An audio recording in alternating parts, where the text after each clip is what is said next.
Ay, hindi ko pala naka-record. Mataas ba kuya? Tayo dyan. Iba-vlog natin to, gagawa tayong Facebook page. O, para pagka may mga titingin, dito na ipapakita natin. Maganda nga yan ito sana i-develop itong kahit konti, no? Ito, sa sementohan. May ipon yung tubig yan dyan. Ang bilis ko namikin dito. Ito po ang polos ni Nancy dito sa San Isidro. Ito po ang may-ari nun, si Madam Nancy. Ito po, kanya pong polos ito. Ito yan. Yan ang, hindi pa siya nadidevelop masyado ni Madam kasi bihira lang pumunta rito yan eh. Mas makita ko yung ito yun. Wala ka? Yan po.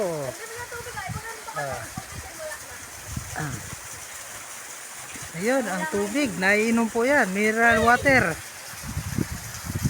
Mayayaman po mga tayo rito. Pinapaligo lang ang mineral water.